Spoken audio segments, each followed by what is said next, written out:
Tears filled the air like rain. Some people wept loudly, others bowed their heads in shame. Big Mommy held Emeka's shoulder, and Emeka, he cried like a child.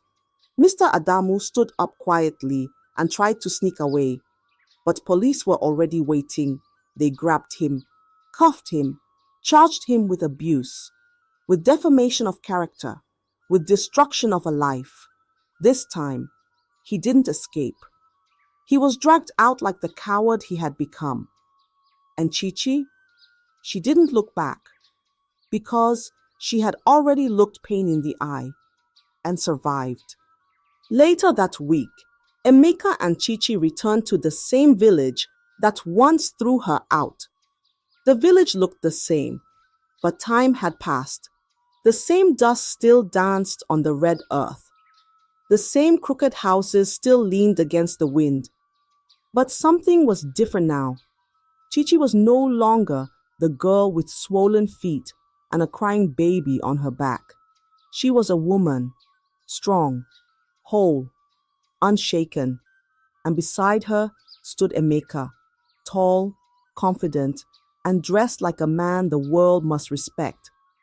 The car parked at the village square. People gathered. Heads turned. Mouths whispered. "Is that not?" "It is him. It's the governor." And then they saw her. Chichi, the same girl they called shame, the same girl they threw away like old cloth, now walking with grace, now walking like someone who had danced with fire and didn't burn. Her parents' house was quiet. She entered the compound. Her mother was sitting on the ground, her wrapper faded, her back bent like a broken broom. Her father was inside, too weak to rise, his voice barely louder than a whisper. They looked up as the shadow entered the room. Then their eyes opened wide. "Emeka," her mother asked, voice shaking. The governor," her father stammered. Chichi stood behind her son, her eyes full of silent tears. They fell to their knees. "We are sorry," they cried. They wept. They trembled. But Chichi said nothing. She just looked at them for a long time, then turned and walked out.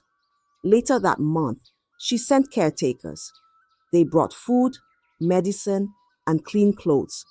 She didn't return to curse them. She didn't return to shame them. She returned to show them what grace looked like. And she never forgot Mama Joma. She told Emeka, if not for her,